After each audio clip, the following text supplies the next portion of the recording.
The silence before the roar. The siege had lasted 49 days. 49 days of fire raining from the skies. 49 days of ground tremors that rattled the bones of every defender. 49 days of knowing, with absolute certainty, that no help was coming. The world of Arkan 7 was not remarkable. A mid-tier colony on the edge of galactic trade routes, its skies were thick with silver-gray clouds and its surface was a quilt of jagged mountains and wind-swept valleys. It was not rich in resources, not a strategic stronghold. The only reason the Zerth Dominion attacked was because it could. The Zerth were predators in every sense of the word. Their ships were spined leviathans of iron, their soldiers towering brutes with serrated armor and eyes that glowed faintly with chemical fire. They were known for their cruelty, and they were feared not because they always won, but because they never left survivors. When the first Zerth fleet appeared in orbit, the defenders of Arkan 7 sent a distress call. They broadcast it on every frequency, every channel, every whisperband of space. They begged, pleaded, screamed. But the void gave nothing back. By the end of the second week, despair had hardened into resignation. Reinforcements would not come. The colony garrison, a ragtag force of volunteers, miners, and a handful of ex-military, did what they could. They fortified mountain passes, dug trenches, buried explosives in the soil.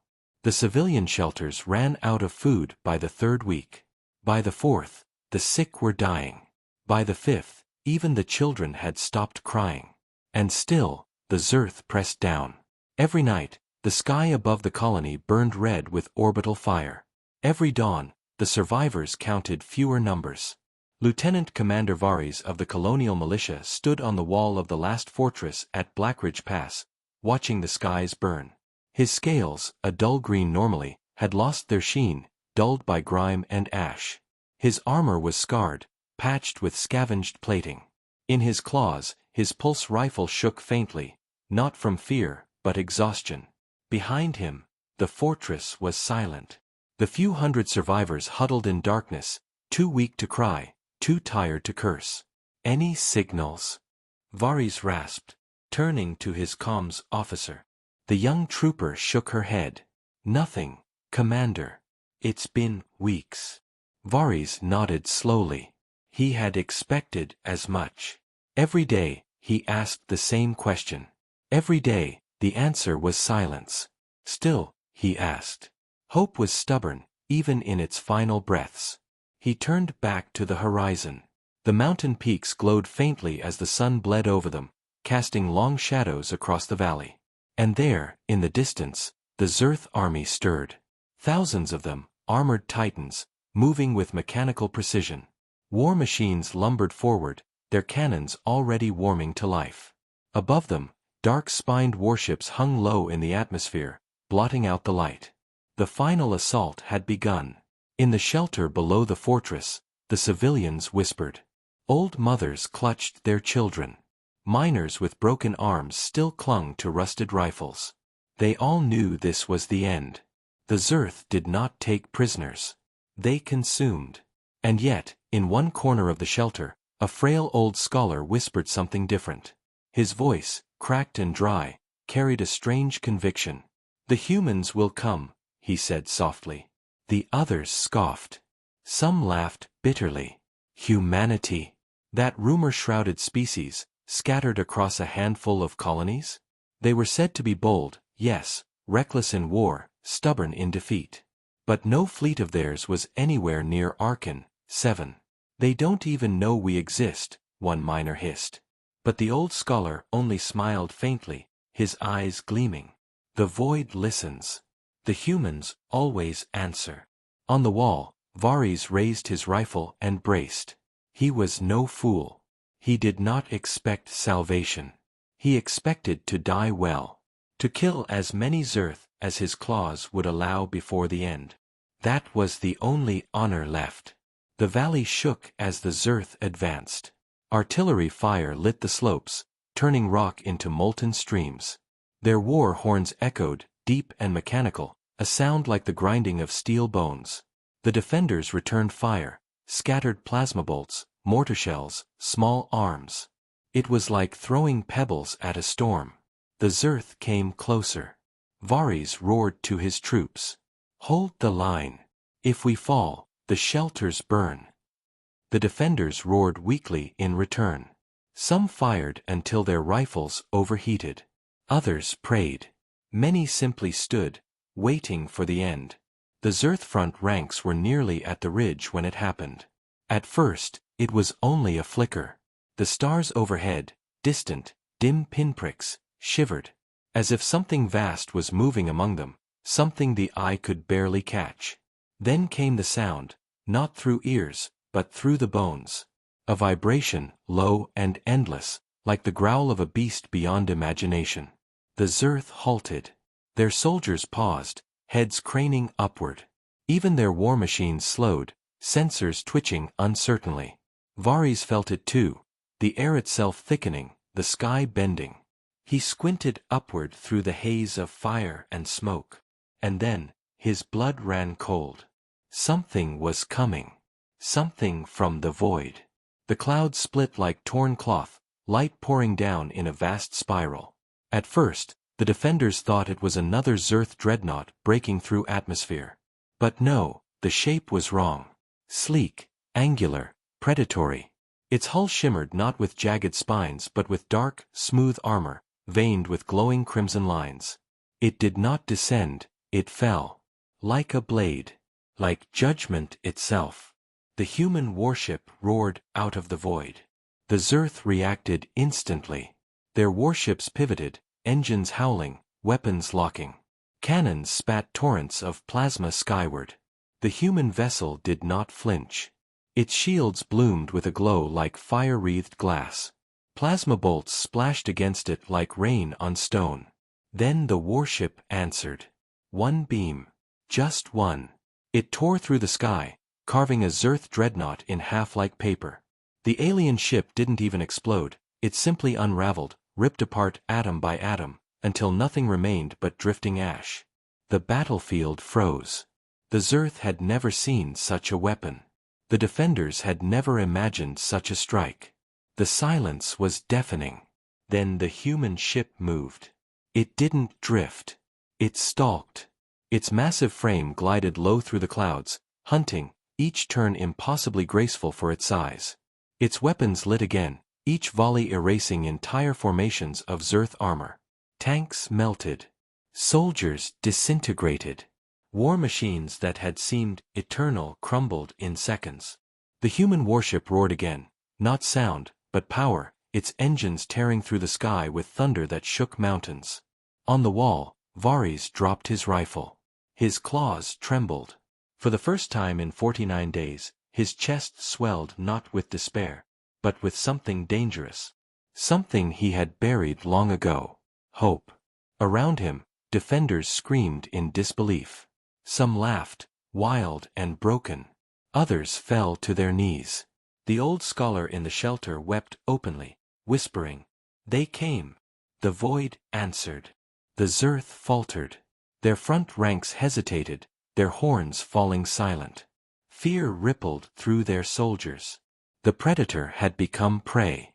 And above them, the human warship prowled the skies, each shot carving new scars into the battlefield. The comms officer on the fortress wall gasped, her eyes wide.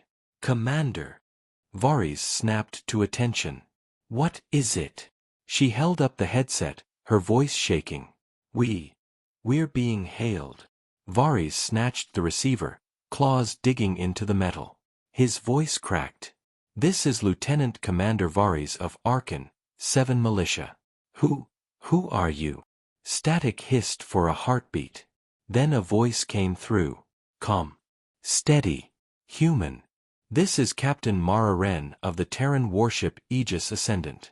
We heard your call." Varys's breath caught.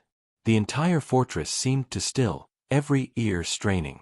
The human voice continued, steady as steel. "Hold your ground. You are not alone." And with those words, the impossible became real. For the first time in 49 days, the defenders of Arkan 7 screamed not in despair, but in defiance. Their rifles lit the sky. Their horns bellowed. Their war cries shook the mountains. Because humanity had arrived. And the void itself roared with them. The roar that shook empires. The name of the ship was still echoing in Varys' mind. Aegis Ascendant. The way the human captain had spoken, it made it feel like a vow, like a warning, like a storm bottled in a single phrase.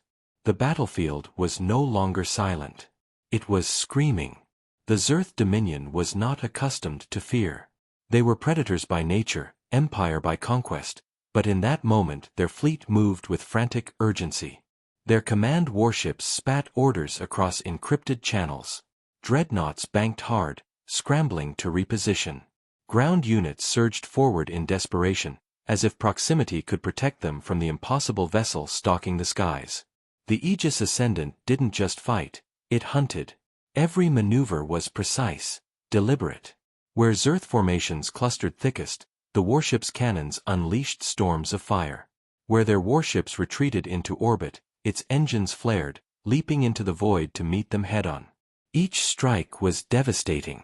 A single broadside shattered half a fleet. A single pulse beam tore mountains open. And through it all, the human captain's voice continued to echo in Varys' mind. Hold your ground. You are not alone. The battlefield shifts. For the defenders, the arrival of the humans was resurrection. Varys felt it burning in his chest as he rallied his soldiers. Their weapons, once symbols of futility, became lightning rods of defiance. Every plasma bolt they fired, every grenade they hurled, carried with it the knowledge that they were no longer forgotten. The fortress roared to life. Mortars thundered, rifles blazed, militia who had been half dead with exhaustion now surged with renewed fury. Even the civilians, miners with drill guns, children with scavenged pistols, rose to join the fight. The Zerth felt it too. Their front ranks buckled beneath the renewed assault. Troops that had once marched with mechanical inevitability now staggered, glancing upward with each new thunderous strike from the human warship. Their war horns, once steady and commanding, faltered, notes cracking with unease. And then came the first true sign of panic, a retreat order. The Zerth did not retreat. Not ever. But there it was, transmitted in their guttural growls, amplified across the battlefield. A demand to regroup, to pull back, to reassess. Varys bared his fangs in something between a laugh and a snarl. They bleed, he whispered. Even predators bleed. The warship's shadow. Hours passed in chaos. The defenders pushed forward, reclaiming ground inch by inch. The Aegis Ascendant moved overhead, its shadow a shield, its cannons a storm. Varys began to notice something strange. The warship's movements were unnatural. Not merely precise, but predictive. When Zerth warships attempted ambush maneuvers, the Aegis was already there, as if it knew. When artillery turned to fire on the fortress, the Aegis cut them down seconds before they fired. It was as though the ship was reading the battlefield like an open book. "Commander," his comms officer rasped, eyes wide as she studied her console. "I don't understand it. The human ship, it isn't broadcasting command chatter." Varys blinked. "What do you mean?" "Every ship coordinates, orders, data relays, formation updates. But this one, nothing. Not even internal chatter. It's..." She swallowed. "It's like it doesn't need it." Varys felt a cold shiver crawl through his scales. Ships didn't fight like that. Fleets didn't fight like that. But this warship, it fought like it was alive. The Zerth counterstrike. The Dominion was wounded, but far from broken. By the second day of the battle, they regrouped. The ground quaked as they deployed their siege titans, colossal mechs standing 100 meters tall, each armed with enough firepower to level cities. Their ships in orbit reformed into a phalanx, interlocking shields glowing, their combined firepower enough to scour entire continents. The sky turned into a furnace. For the first time, the Aegis Ascendant staggered. Plasma fire hammered its shields, shaking mountains to rubble. Missiles clawed the atmosphere, blotting out the sun in contrails of smoke. "Stay with us," Varys whispered, claws digging into the fortress wall. Stay with us. The warship dove into the storm, its engines screaming. Cannons fired in every direction, tearing through siege titans one by one. But the Zerth had numbers, overwhelming numbers. For each titan that fell, 2 more advanced. For each ship that burned, 3 more pressed forward. The defenders began to falter. Their renewed hope was strong, but flesh and steel could only endure so much. And then the warship did something that froze even its allies in shock. The unleashing. It spoke. Not through comms. Not through language. Through the very air itself. A vibration spread across the battlefield, a hum so deep it rattled teeth, shook bones, and cracked stone. It rose higher, sharper, until it became a scream, a soundless scream that pierced minds, bypassing ears entirely. Soldiers on both sides clutched their heads. Civilians wept blood from their eyes. Zerth war machines stalled mid-step as their pilots shrieked in agony. And in the midst of it, the Aegis Ascendant changed. Its armor split along seams unseen, glowing lines spreading across its hull like veins of molten fire. Its weapons retracted, reformed, merged into configurations that defied known engineering. Its engines flared not with thruster fire, but with something darker, something alive. It was not a ship. It was something else. Something born of human hands, but no longer bound by them. The siege titans opened fire in unison, desperate. Beams that could tear cities apart slammed into the Aegis. The warship absorbed them. Its hull drank the energy like water. Then it released it back, not as beams, not as fire, but as a wave of annihilation. The valley vanished. The titans disintegrated, their metal skeletons evaporating into dust. Entire Zerth battalions were erased, not killed, not destroyed, erased, as if they had never been. The defenders fell silent. Even Varys, whose heart had been steel for weeks, felt his blood run cold. The terrifying truth. Hours later, the battlefield was quiet again. The Zerth were broken. Their fleet shattered. Their armies gone. For the first time in recorded history, the Dominion retreated, not out of strategy, but out of terror. Their war horns blared not in defiance, but in panic. The defenders staggered from their fortress, blinking at the silence. They had survived. They had won. And yet, above them, the Aegis Ascendant lingered in the sky, silent, unmoving. Its hull still glowed faintly, its shadow blotting out the sun. "Commander," the comms officer whispered. We're still receiving nothing. No chatter. No orders. Not even identification codes." Varys frowned, his stomach twisting. "But we spoke to their captain. Captain Wren. Her eyes were wide, pale. I checked. Cross-referenced every Terran registry. There's no record of an Aegis Ascendant. And no record of a Captain Mara Wren." Varys's breath caught. "What are you saying? I don't think that ship has a crew." The silence that followed was heavier than any bombardment. The fortress survivors turned their eyes skyward, to the warship that hung above them like a god. A protector. A savior. Or something far worse. The last transmission. That night, the fortress received a transmission. Not through comms. Not through signals. Through every device, every frequency, every piece of machinery. The voice was human. Calm. Familiar. The same voice that had promised salvation. "This war is not yours anymore." The defenders shivered as the voice echoed inside their very skulls. "The Dominion will not touch you again. Because they know what waits in the void. They know what humanity has become." Static crackled. Then came the final words. "You are not alone. You are never alone. We are already here." The signal ended. The fortress fell into silence. And above, the Aegis Ascendant vanished, not with a jump, not with engines, but simply gone, as though the void had swallowed it whole. Epilogue. The terrifying ending. 3 systems away, the Zerth Dominion regrouped.